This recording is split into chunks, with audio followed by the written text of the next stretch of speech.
We were contacted by Mike through our Search for Scratch program, and Mike is an 18 handicapper with a goal of getting to 9, and Mike believes that he has a weight shift problem that leads to increased loft on the golf club, hitting the ball too high and not far enough. And what Mike would like would be a stronger trajectory, a lower trajectory and a stronger trajectory. So there's two things going on here we've got to address, and the first one is the improper weight shift. So we're going to talk a little bit about that to start with, to give you some ideas on what you can do. And the second part of the lesson is to describe how to hit more solid shots that are on a trajectory that's lower and obviously further down the fairway. Okay, so first and foremost, when a lot of golfers swing the golf club and they swing up to the back of their backswing, what happens is the right side, the right knee for a right-hand golfer, the knee moves to the right of the ball. If the ball was on the ground here, they'll go up to the top and the heel moves in the air and the knee moves forward, and then they pivot from that back leg this way.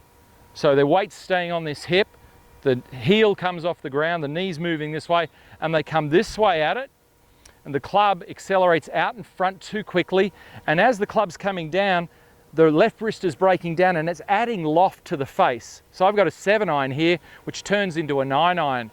And so the golf shot is hit not very solidly. It's a thin type of a shot, goes very high in the air and doesn't have a lot on it. The other thing that happens is, because of this club releasing quickly out in front, the bottom of the swing arc tends to be behind the ball. So shots can be hit thin or fat. So what we want to be able to do here is change the way that works. So let's talk about footwork to start with. When the golf club goes back to the top of the swing, the easiest thing to understand about this, and I'll do it from this side to show you, is I go back to the top, and whether your leg is completely straight or got a little bit of flex in it doesn't really matter, but here's the master move. Where the heel would normally come up in this fashion and the knee would move forward this way, what we're going to do is roll the ankle, the right foot, roll it in. Now, by rolling the foot this way, the heel stays on the ground for longer. Plus, we're getting pressure moving from the right leg into the left leg. So, top of the swing, and we're going to go this way, not this way.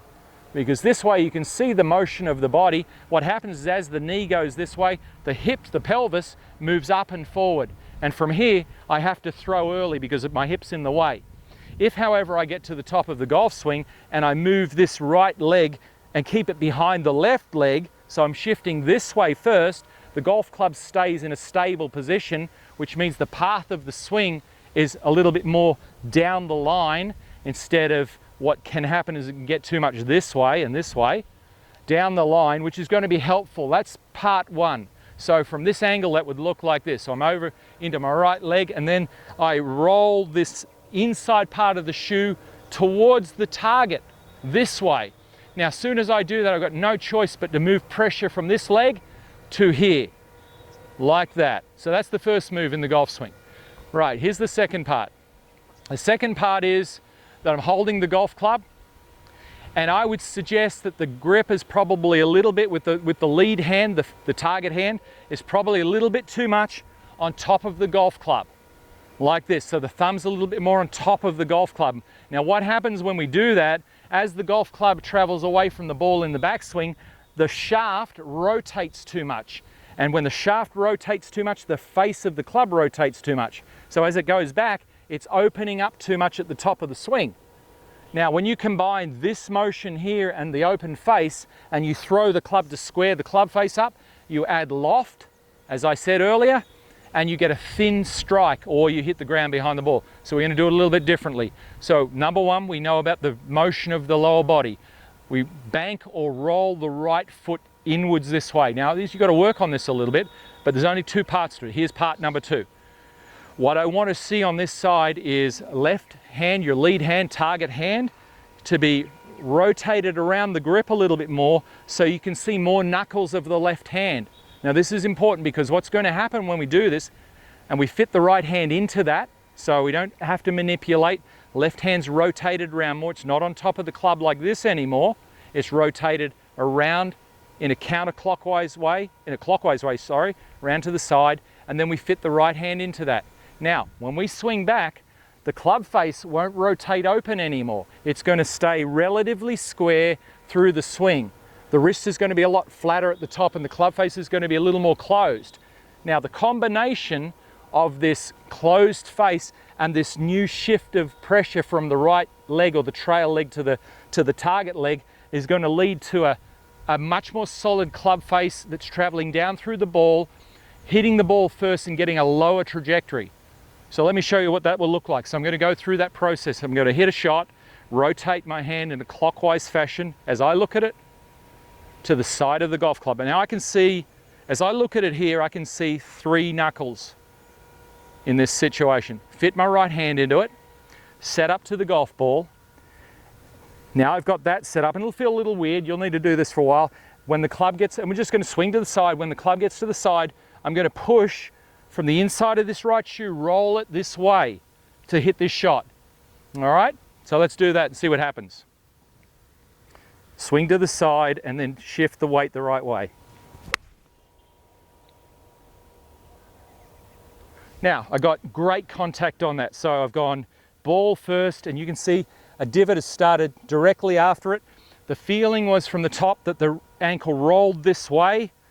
That kept my hips tilted in this position, so I'm more over the golf ball as opposed to this way of coming in where I'm going to throw because my hip is in the way.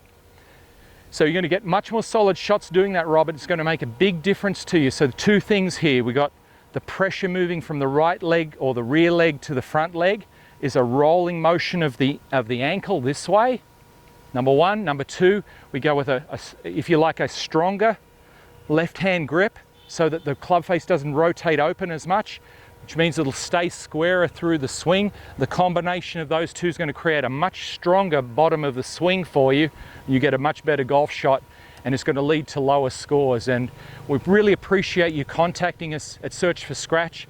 Hope that information helps you, and we'd love some feedback from you once you've done a bit of practice. Thanks for sending it in. Well, there it is. We hope you enjoyed this lesson. Remember to share any questions in the comments below, and feel free to share this video with your golfing friends.